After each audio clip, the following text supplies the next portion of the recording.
The coming up of the factories. So the earliest factories in England came up by 1730s. But it was only in the late 18th century that the number of factories multiplied. Though it started in 1730s, the establishment of the factories, but it was in the late 18th century that the number of factories got multiplied. So the first symbol of the new era in modernization or industrialization was cotton. Its production boomed in the late 19th century. The production of the cotton boomed in the late 19th century. So the first factories came up by 1730s, but till late 18th century they were not multiplied. They were multiplied only in the late 18th century. The first symbol of the new era was cotton. Its production boomed in the late 19th century. You can see in the picture here the cotton. So by 1760s, Britain was importing 2.5 billion pounds of raw cotton to feed its cotton industry. So it is a clear indication that by 1760s in Britain, the production of cotton was very less. Due to the climatic conditions, the cotton cannot be produced in England. So it has to import from tropical region countries or equatorial region countries where there are hot temperatures. For production of cotton, we need hot temperatures. That's why they were importing cotton from India, Egypt, and Brazil. So by 1760s, it was 2.5 million pounds of the raw cotton. By 1787, means the late 18th century, the imports raised to a height of 22 million pounds, which is more than 10 times. So 22 million pounds was the import production that increased.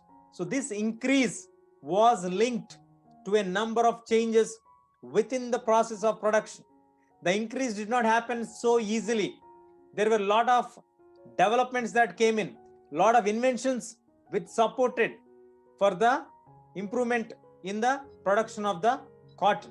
So there were a number of changes within the process of production that helped for the increase of production, and that made the imports to grow to a height of 22 million pounds. So in the early 19th century, the factories increasingly became an intimate part of English landscape. As you can see here, by the early 19th century, it was the time when industries started to grow like anything, and they became common parts in the English landscape. Everywhere you find one or the other industries and factories coming up, so visible with the imposing new mills. So magical seemed to be the power of new technology. The contemporaries were dazzled, amazed. They concentrated their attention on the mills, almost forgetting the bylanes and the workshops where the production still continued. As we discussed before, that the production did not continue only in the factories. Before factories were established, the merchants used to move towards the countryside and used to do the production. But now many factories started to come up. But even then, the workshops and the bylanes still continued. You can see the cotton mill machines. So it was a series of inventions. Richard Arkwright created the cotton mill in the 18th century, which increased the efficacy of each step of the production process. So the efficacy of the production process has been increased by the invention made by Richard Arkwright. What did he create? He created a cotton mill. The cotton mill, which created by Richard Arkwright, made the work easy and also efficient. The costly new machines. The machines were costly to be purchased. So they have to be set up and maintained in the mill. So now this is another problem. for the machines or the inventions.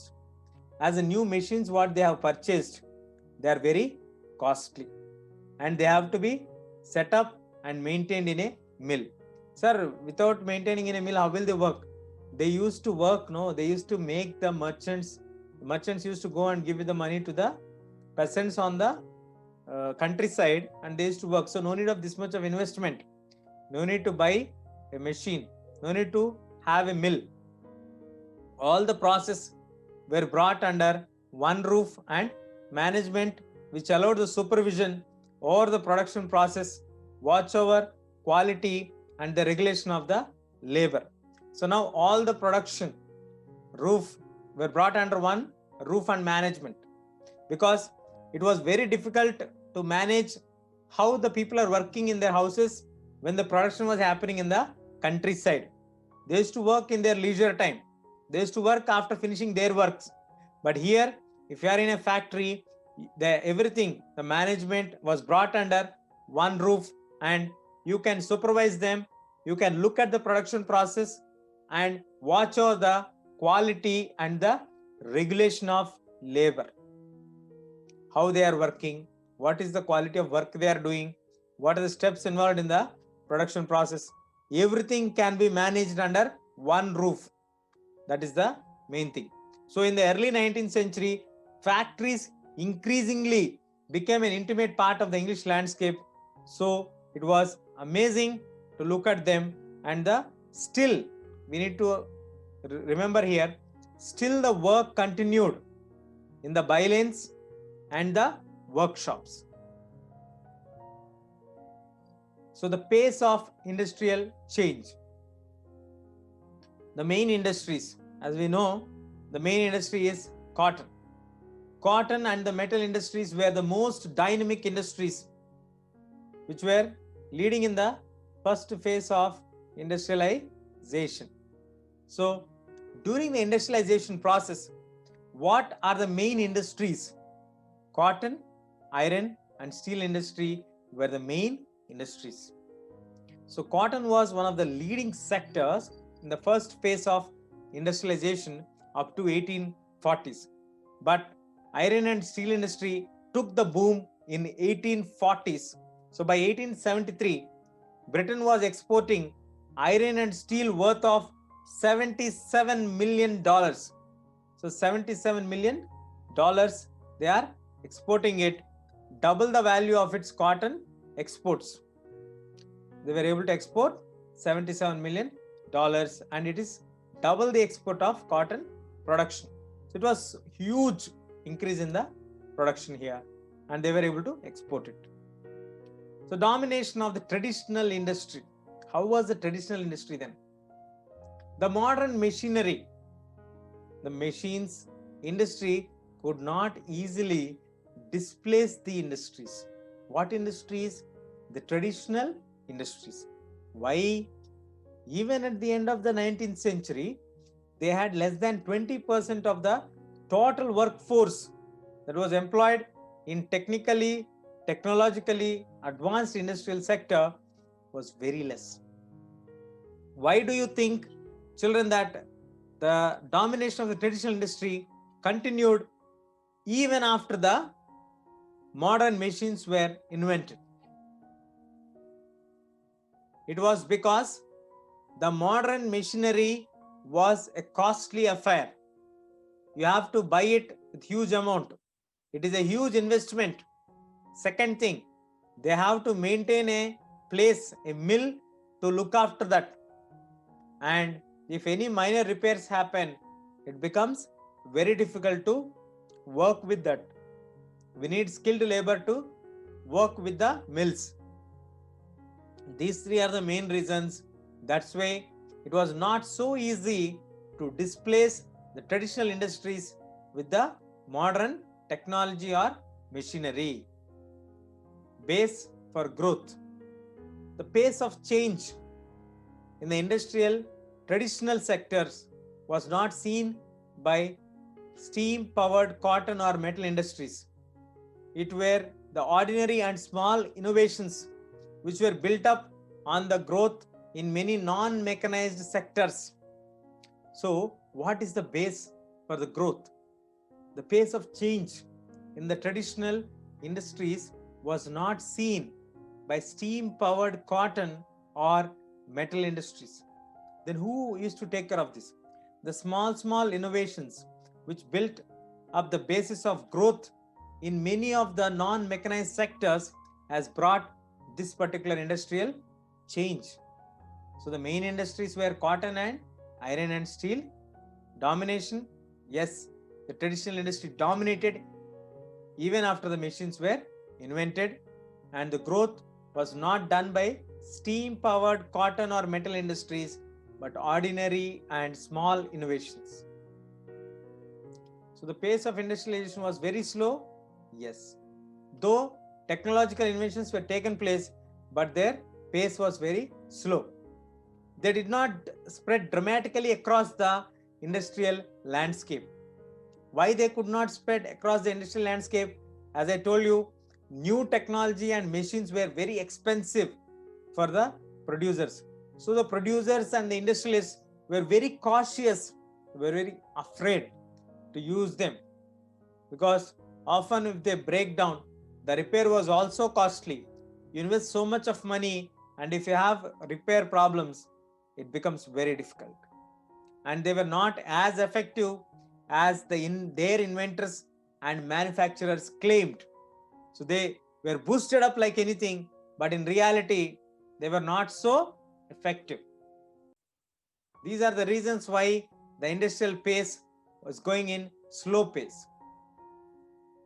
So James Watt improved the steam engine and produced Newcomen and patented the new engine in 1781. So James Watt tried to improve the steam engine which was produced by Newcomen and patented it in 1781. His industrialist friend Matthew Boulton manufactured this model, but for years he could not find any buyers. Why? We come back to the same point. They're very costly to maintain and they're very costly to invest also. At the beginning of the 19th century, there were not more than 321 steam engines all over England.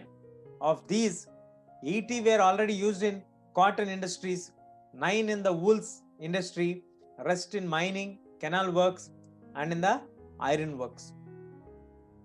Steam engines were not used in any of other industries till much later in the 19th century. So even the most powerful new technology that enhanced the productivity of labor manifold was slow to be accepted by the industrialists. So any new change we try to bring, obviously even now, it is very difficult for people to accept. Similarly, you can see here, James Watt has already modified the steam engine which was produced by Newcomen, and he patented that one, means registered his rights over that in 1781. But his friend manufactured the new model, but they could not find any buyers. This shows how reluctant the people are. Why the people are so reluctant? As I told you, it is a very costly affair and it requires a lot of money to maintain that. The steam engines also could not boost the production. Even the industrialists had doubts on the power of the steam engine and the new technology as well.